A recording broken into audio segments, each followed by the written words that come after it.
Jeff King. I'm Andy Erickson. This is not another shooting show.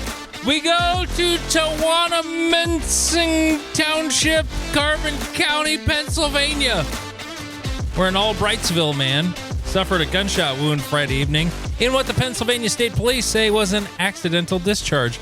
Troopers from the Lee Heightened Crime Unit responded around 7:40 p.m. on February 13th to a location along a road nobody knows. According to investigators, the 22-year-old man accidentally shot himself in the leg while carrying a firearm in his pocket without a holster. Authorities said the discharge was unintentional. Well, that's going to happen when you carry a gun in a pocket without a holster. Also in the pocket, 3 pens, car keys, and a pocket knife. No, I don't know what else was in his pocket, but something that could pull a trigger was in there. State police determined no criminal activity occurred. Just stupid activity occurred. Just stupid activity. It was probably in 1911, cocked and locked, ready to go. Like, yeah, what could go wrong in a pocket? It's fine. It's fine. It's fine. It's fine. It's fine. It's fine.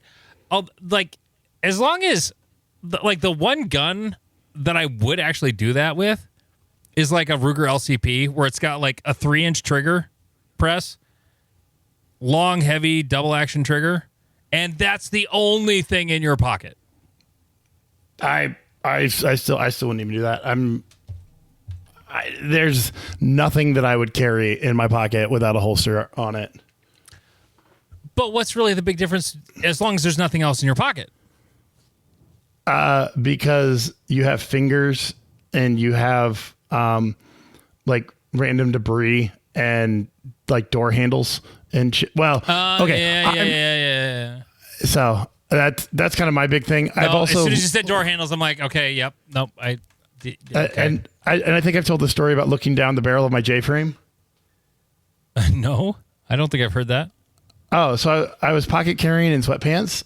And I think they were sweatpants. I don't know. Regardless, I was pocket carrying a J-frame with a, pocket holster of some sort. And because I'm so tall, my knee sit higher than my hip when I sit down in a car. And my gun fell out of my pocket into the gap between my middle console and my seat. And I looked down. And there was, I now know what it looks like when you have HSTs in a barrel, because the sun was giving me enough light to see the copper hollow points. Well, the CCW Reddit would be proud of you for having HSTs in your J-frame. Good job. Okay. So on a completely different note, a couple of the guns I talked about shooting on the last episode, my 34 that I'm shooting production with, and my Glock 20. And I just haven't put them on yet. I have a set that I also got for my Gen 6 Glock 17. I bought Talon grips for the first time. I still have a sheet of skateboard tape that I've been using on Glocks forever. And I just decided, you know what? For $25, this seems like, or for $20 a piece plus shipping, this seems like a good idea for the ones that are like the silicon carbide sort of skateboard tape style. And to not have to figure out how to cut them and all that bullshit was fantastic. Because I had a pattern I got off of, I don't know, Pistol Forum or something once upon a time, and that was for a Gen 3 Glock, and they worked okay. They worked fine. I would always have to modify them as I put them on, but once they were on, they were fine. They're great. I love the Talon grips. The one for my Glock 20 was perfect. Because it's a little fatter, a little different dimension. Yeah. The one that went on my 34, I had a little bit of a problem with. It wasn't perfect. Because it's got the cutouts for the mag release. And on the side of the mag release that is normally used by righties is cut back just a skosh farther, it looks like. And on the side where a lefty would have the mag release, it's not cut back quite as far. And so when it was reversed, I had to, this is like the only complaint. Otherwise, they're awesome. Okay, like this was not anything I'm gonna like. Hey, Talon Grips, you should really make these more lefty friendly. That's not at all what I'm saying. It was fine. I took a scissors, and then when that was not quite fine enough, I had like a little razor blade. I just sort of went eek eek, and then got it cut back far enough. It was fine. But no, it's fantastic. It's pretty simple to put them on, especially on a Glock, because the logo is basically your index point to like lay it all that's on there. convenient. Yeah. So you start with the left side. That's what the instructions say. You start with the left side. Getting the backing off is a little bit of a bitch because you're trying to do it without tearing any of the tape, but it's pretty fucking tough shit. So it wasn't really a problem. But no, literally my only gripe is that I had to cut back about 1 millimeter for the mag release on the left side. And you know what? That could even have been just me being slightly offline. The 21, the one for the 20 went on perfect, easy peasy.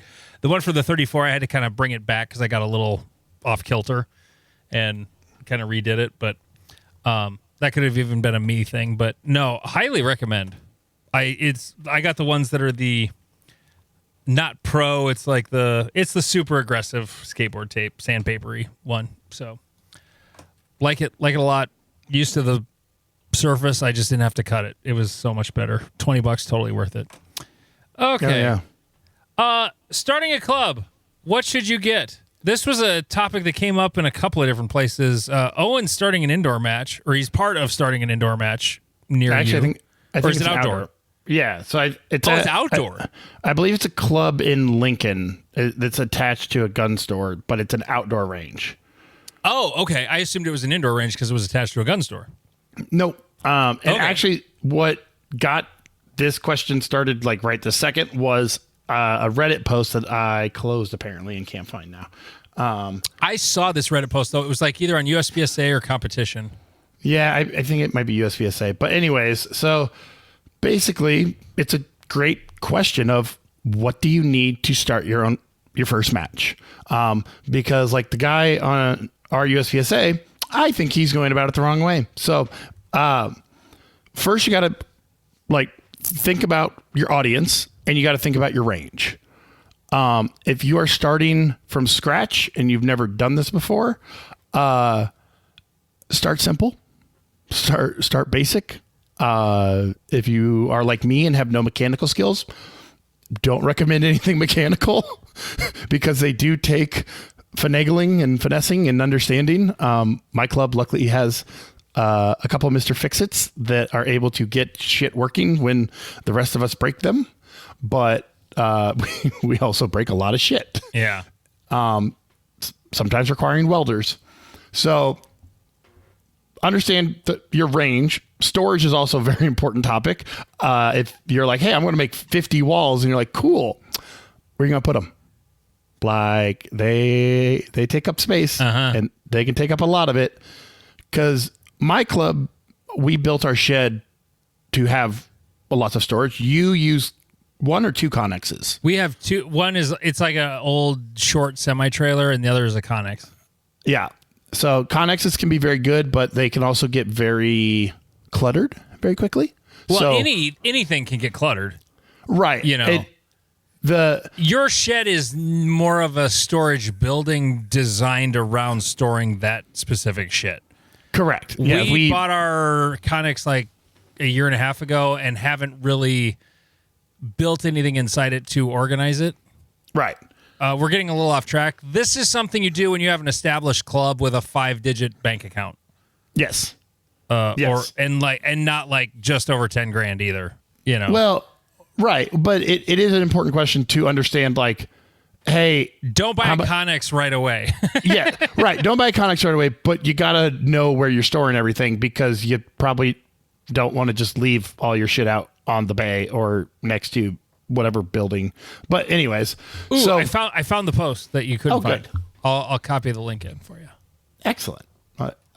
So next is kind of understanding your bays. So like in Owen's case, I think if I remember correctly, he just has like one giant bay. It's or he like has one. It's like a 50 50 by deep like by like 100 100 wide. Yeah. or something like that. Like it's super wide, but not real long. You know, Right. So it's a tuna can. Well, but it also means Giggity. that giggity. It means he can't put anything on the sides. Well, he can put Because- stuff on one side. Right. But what we were talking about in our group chat was like Owen can actually run like a 3 or 4 stage match. He just has to do one of two things. Either he makes one giant stage and you shoot like sections of the giant stage as their own stage and then shoot the whole stage as like the final stage, or you do like a bunch of little stages in a row. Now, you can probably only do one squad, or you have to do it where kind of the staggered squad where Well, there is another option. You can do 2 squads. The problem is, and you could do like 3 stages with that sort of bay, but one of you, when that middle stage is going on, is one of the squads has to sit. Yep. You know, basically everybody's going to have a bye or they sit out of rotation. Right. I've been going to gymnastics meets like crazy. That's like all the terminology in my head right now. Hell yeah. My and daughter just finished. Nice. He could also, depending on the size of the Oh, bay. sorry, and, I didn't finish my thought. Oh, the sorry. 2 stages are basically pointed straight into the corners, so you still have 2 side berms. Right. You know, they're just sort of 45-degree side berms. Right. And I think you depend kind of how Iowa does it. You could almost do a 4-stage match where you have like a small stage in the front of the bay towards like where the shooting benches are. You both shoot that one, then you both move up to the other bay on the sides, and then you switch positions, and then rinse and repeat. You could do it that way to get a 4-stager in there, but you've got to be creative and you got to figure out what you can accomplish with what you're doing. Because if you're only going to get 10 people to show up to the match, you don't need to do a giant 7-stage No. blah blah blah blah. You can get away with a bunch of short ones. That's where the building the one big stage that has like 3 different parts. You can shoot all of it together and then shoot the 3 individual parts. And you have a 4-stage match for 10 guys. Yep. You know. Yep. It'd work great. Right. And so going back to it, understanding your audience, understanding your experience level, and then understanding what you're working with will help you to start out. So going to the post on our USPSA, these guys are starting hardcore. Like They're going hard. Well, right, read the title. Read the title. Did you open it yet? Yeah. Is 35 too high for a USPSA match fee? For a club match. For a club match, which you're like, okay. Yes, it is. Well, for Midwesterners, it is.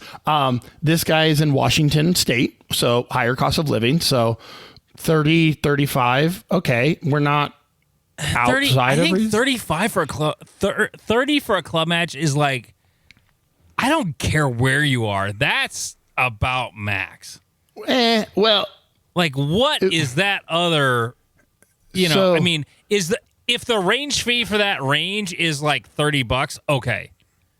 I get it. well, I But would say, so few outdoor ranges have a $30 range fee. well, I would say it's more, so like clubs in Denver and places like that, they sell out in seconds. And so a $30 to $40 fee keeps everybody honest and keeps skin in the game. But for a club match, though, that's a seventh. Well, like we were talking to the dude in Georgia, his club matches aren't club matches; they're mini sections. And so, would I pay $40 to go to his match? Yeah. Yeah. Okay. I get you. Okay. I'll defend you though, because this is a dude who's like, we're starting up a new USPSA club. Yeah. Yes. You For a don't new have club. 35 is too fucking high. Right. You don't have that agency yet. No. You have to basically pay people to come shoot your match, and by that I mean you charge the barest minimum that you can charge, and return on investment. That's not a word we use in this realm. No. So, because this dude, like, they're starting out with a $15,000 to $20,000 initial investment. Like that's some change. And apparently they need it because they think they're going to buy 5 full-size poppers, which I'm a fan of steel, so I don't feel like that's enough. But they're also, for some reason, going to buy 4 target swingers, 4 drop turners, then the cardboard target stands, props, building material. Okay. Buy no movers to start. Exactly. Like the 5 poppers, don't get full size, get minis. Yep. Minis for days. And maybe get one big. Maybe never buy a full size popper. Is there a reason to have a full size popper? I guess classifiers. For classifiers, and they can be fun. They can be, but they can also be problematic. I mean, they they're can in be a pain in the Washington. ass. They don't have wind like we do, so like that's what I think of with large poppers. Is wind is a pain in the balls. I have trauma from last September. Right. So yeah, get mini poppers. I would say maybe Pile up on the target stands, the cardboard target stands. Yes.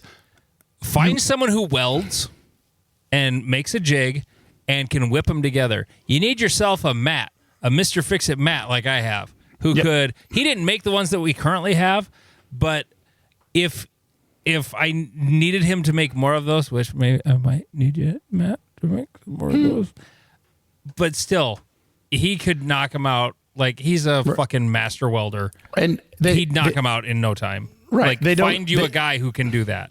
They don't go bad. You're never going to be like, man, we have too many of those. You're going to be like, they get shot up. You're going to be like, how the fuck do they get shot up? They do. I don't know. We only have a couple that have dents from bullets. Yeah, ours are all from 3 gunners. You can also get some angled ones. Those can be nice and useful. Angled what? Angled target stands, so that like for the like shooting down. 45s, yeah. Yep, shooting down over barrels. It's actually Bruce's Club out in Rapid. They have target stands that have both. Yep. They just put in a second little pair of tubing for the 45-degree targets on the same target stand that also has the vertical. Yep. Yeah. So those are great. Stack up on those like an absolute motherfucker.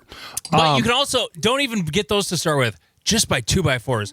One 2x4 makes a target stand. 2x4, or I have seen the PVC pipe versions do okay. Like paper target stands?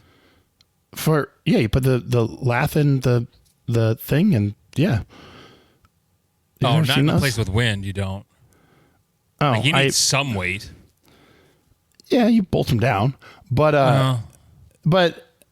and you can fill them like the base with like concrete or. I was listening to the Paracast though. The PVC's gotten expensive. They quit using it for their indoor matches. They went to wood because PVC got expensive. Yep.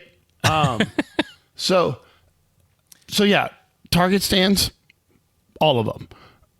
Wall stands, all of them. Yeah. But focus on walls and paper targets stands. Right. Walls, highly recommend you get your 8-footers. That's the standard, correct? Yep. So you get a lot of 8-footers. A lot of 8-footers, couple of 4s. Couple of 4s, couple of 2s. Yep. Couple of 4s, couple of 2s. We have loved those. Make sure you don't just use the 8-foot lengths of 2x2 to make the walls. You kind of need to cut them off, or you screw the legs into the bottom of the 2x2 to make them 8 feet long. One or the other. Otherwise, you end up with 8-foot 3-inch walls like I have at my club. Yep. Actually, 8'3". And so, outside of those 3 things, so the target stands, the wall stands, and the walls, I would say, like we talked about to start with, I like steel. So whatever you feel comfortable in steel, small poppers are great. I like big poppers. They make C-class shooters and me feel good. Maybe one swinger, not 4. Yeah, to start you for don't a club fucking match, need 4. one swinger, top, and you don't need it to start. You don't need it. That's a luxury. You got 20 grand you're starting out with. Cool. Get one when you're ordering your steel. Get it from the same company. Like if you got a bunch of donations and you're sitting on 20 grand, sure, go ahead. Like spend the money. But like if you're charging $35 to try and recoup this giant credit card bill you're putting up, fucking don't do it. Right. Like, it's just stupid. There's no point. Yep. And drop turners, I'm gonna be 100% honest. I don't like drop turners as a target anymore. As someone involved in running a match, if someone wants to put a drop turner on a stage, all I know is that's going to be my pain in the ass that day. Like they're good for a major. I don't use them for club matches unless you've got people at your club that are. If you have people on every squad that know how to deal with them, they're fine. But they can be temperamental. It can be. And so another winning problem target. At Area 3. Exactly. Oh God, I never thought that would be a problem. Like, we have the wind is holding up the drop turners. Jesus, Harold Christ, what the fuck is going on? Yep. This year, when Rushmore happens in July, the wind's gonna be like 0 to 10 miles an hour. It'll be like nothing. We can only hope. But yeah, so that like outside of that, you don't need anything else. Like, do not get door props. Do not get car props. Do not get any of the dumb shit that goes viral within the competition shooting community. And stuff that you see from like developed ranges, developed clubs, don't try to do that to begin with. Right. That's dumb. Don't do it. You got to get your basics down first. You gotta put on a solid match with nothing but cardboard targets, walls, end of equation. Like, and fault lines. Get solid fault lines. Like, don't use PVC. The range and Aurora use that, and it's fucking. I hated that. Aurora, Colorado. Yep. And reach out to other match directors. Like, talk to the people around you about what works in your area and what people are used to. Hit us up on the NAS Reddit. Happy to answer. We'll tell you exactly how to spend your money. Absolutely. Right. And we have dozens of match directors that can give you these like little tips and tricks that they've learned over years of knowledge. Like, you may think, these boomers. There are literally 4 I know of for sure who are in our Reddit. Yep. 4 match directors who regularly comment. So that's the important stuff to start the club. And you can run super lean. Like, when you're just starting out, don't be afraid to make a bunch of short courses or to like, hey, we only have 6 walls. You got to shoot these from this box and those from that box. Like, you do the things you have to do to make it work. But start with the basics and build out. Like, if you can make good short courses, awesome. You're going to have a great time. I still rave about the Iowa State IDPA cleanup match, which is basically they take an IDPA stage, put a couple more USPSA targets, and go. It was a very fun match where I got to shoot 10 or 11 stages in like 3.5 hours. It was great because everything was 20 rounds, not a lot of planning. It was show up and shoot, do the shooty part good. Yeah. And it was fun. On that note, patreon.com/notanothershootingshow. We gave away too much milk for free this time, Jeff. God damn it. It's only $3.57 a month. You'll get all of the rest of this episode and our forever love.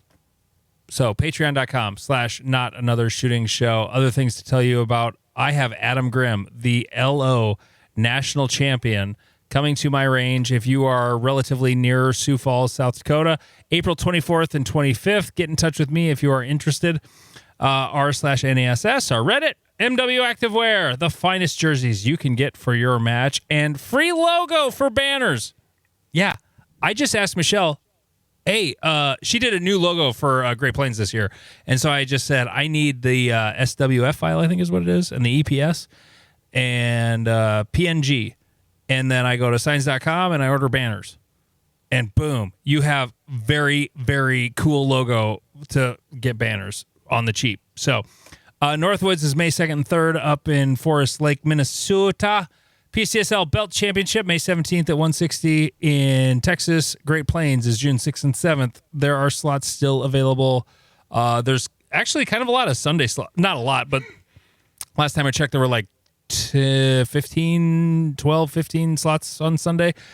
Cornhusker has no Sunday slots left, but they have some Saturday room definitely available, which actually that's kind of a cool time to shoot it because then you can go to the super cool bar with me and Jeff afterwards in Louisville. And then Rushmore State Championship, July 11th and 12th. Registration is open for that. I would have been pimping Area 5, but it's sold out. Thanks for coming on, Manny. On that note, again, patreon.com/not another shooting show. Sign up on the website, not the app, because if you're on Apple will fuck you on your subscription fee. But if you sign up on the website, you'll just pay the $357 a month plus sales tax in your local region.